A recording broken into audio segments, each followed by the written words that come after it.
Hey y'all, and welcome to PolitiBrawl. My name is Brian, and Elizabeth Warren sticks her foot squarely in her mouth, and this CNBC host has to pull it out and correct her on every dumb thing she said. Let's dive in. Nothing works when you try to artificially control prices. It's just a supply and demand issue. It's a flawed idea. So did you have a question here? Yes. Why would you propose a flawed idea when the real problem, so let me if you ask really the want to question. help the middle class, if you really sincerely want to help people having trouble at the grocery store, it's not price gouging that's the issue. And if you look at it seriously and really want to help them, then let's do something about it together. Fine.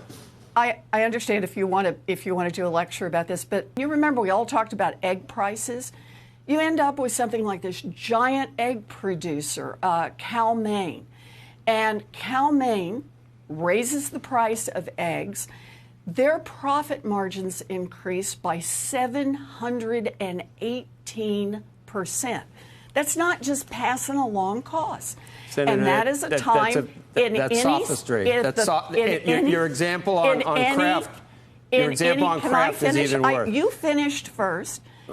In any of the states around the country that already have price gouging laws in place. Can I tell you why that those are fallacious and misleading at best? And the Kraft, Kraft analogy is even. Why can't I tell you? Please let me tell you. Kraft, you say, was 440% profit increase.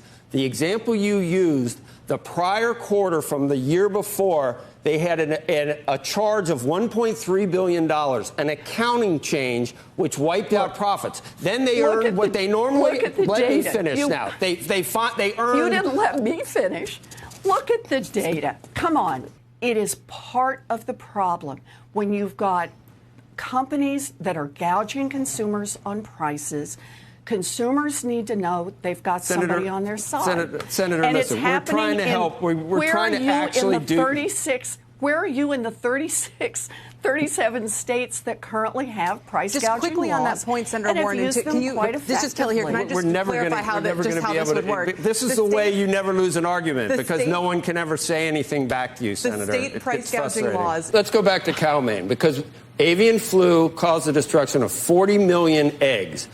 They have 20% market share. They have 20%, but they don't control the market. It's like OPEC, or it's like oil. When oil prices go up for whatever reason, or they go down, when they go down, the price is set for oil. The reason that Cal-Maine made that money was because that's what happened to the price.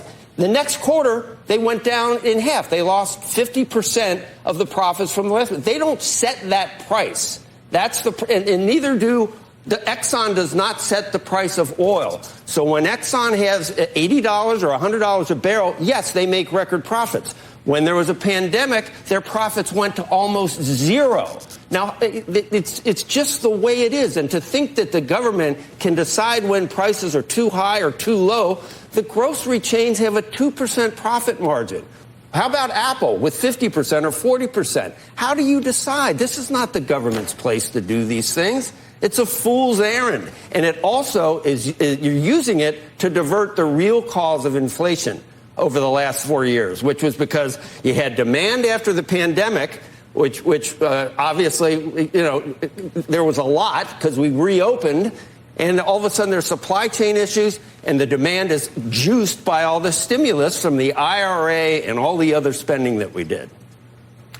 There have been many causes for inflation. We all understand that. That's why I started my answer in talking about this. But one of the causes of prices going up is that there are companies that have market dominance that have said, oh, this is a moment when everyone is talking about... Okay, give me another. Name another one. Give me an instance. If you give me an instance. Finish my argument here? Okay, go ahead.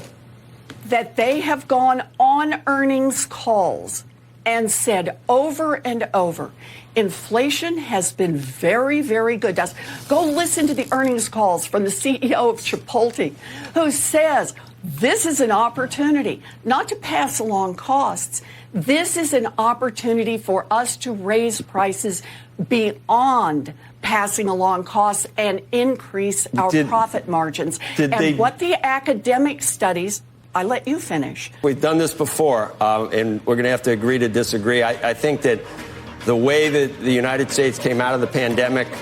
You want to thank the government. I think the private sector we can thank for the 15 million jobs and everything else. So I think we need to embrace it. There may be a few bad actors, but the whole idea that it's all about, these bad corporations is just ill-conceived. But thanks for your time. Well, folks, that is the most polite thank you, Senator, but you're clearly a moron that you're ever going to hear. After all, isn't the art of politics insulting a person and then convincing that person that you actually gave them a compliment? That's what's going on here. Because the idea that companies are price gouging is an absolutely stupid thing to say. When the price of eggs slowly rose under the Biden administration, it rose quite alongside of inflation for about 2.5 years. Then there was a huge spike when inflation got even worse. It came back down. And then, to make matters much, much worse, the bird flu started kicking off in early 2024, and the Biden administration did nothing. They did nothing to mitigate that crisis. They were completely powerless. They were terrible at something that was one of the easiest foods you had to make. Seriously, crack 2 eggs in a bowl, whisk it up, put it in a skillet. Congratulations, scrambled eggs. One of the easiest things you can whip up, and easiest things for your health, might I add. And it becomes something that is so grotesquely expensive that you're starting to look at alternatives for eggs. That's how bad things were under Joe Biden. And Donald Trump promised to bring down the price of eggs. Granted, the price of eggs was going to come down anyways once we were able to get through the bird flu problem.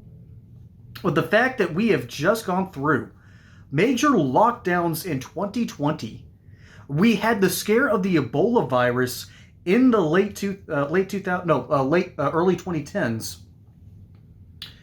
and we still don't really have a good way of dealing with major pandemics to this day here in the United States. We still have problems like that pretty much everywhere else in the world, but the fact that we don't have a good handle on it really tells me that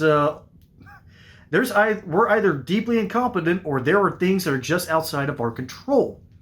But things that are inside of our control are the ideas of which you're speaking here. Elizabeth Warren is talking about price controls. She's talking about how dare these people gouge you, when the reality is when you've lost a huge chunk of your chickens, you're going to have a few less eggs.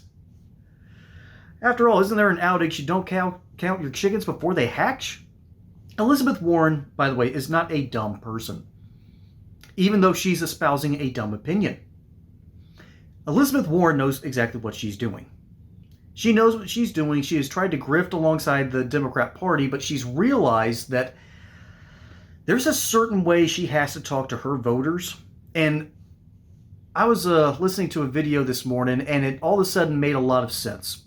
Why so many folks from the Northeast are just wondering why their economies just continue to shrink and shrink and shrink. They're used to that area, and this is where Elizabeth Warren is from. She's a senator from Massachusetts. That whole area used to be the intellectual hub of the United States. Now that's been hollowed out. The intellectual hub has ossified, and it has moved. It has moved to the West Coast. It has moved to the South, ladies and gentlemen, much to the chagrin of our Yankee brethren, although much to my delight. Because down here we've realized that, this is what diversity of thought actually looks like, whereas up north, they only believe in just one way to do things, and it's the way Senator Elizabeth Warren talks. And she talks like she's lecturing a bunch of school children. Okay, Jenny, you need to share your toys with Tommy. Tommy, you need to wait your turn. Okay? Raise your hand and tell me if you enjoy being talked to in that manner as an adult. And that's the average way Democrats will deal with people that don't understand what they're trying to do. There's a reason why I've never liked a lot of children's programming, because I felt that even as a young kid, I was being talked down to, and I hated that. I hated it then and I hate it now. It's why I will specifically screen for things if I'm ever lucky enough to have more kids. The reality is, ladies and gentlemen, the Democrats don't understand their own tones. They don't really understand what they're doing. All they understand is that it works for their side, and it does not work for the independents, and it certainly doesn't work for conservatives. It doesn't work for people who have been through life and have understood that, hey, when you have less chickens, the price of chicken and chicken products, poultry products, is going to rise. You'd think that would kind of be an obvious thing, but apparently it's not.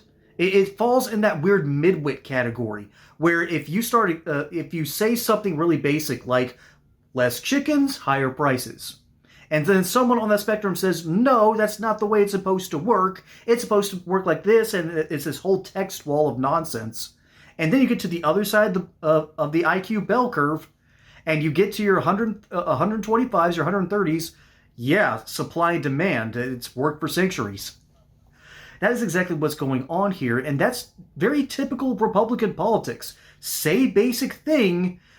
Liberals try to say basic thing isn't true, and then at the other end you have William F. Buckley saying, no, this has been true, here's why.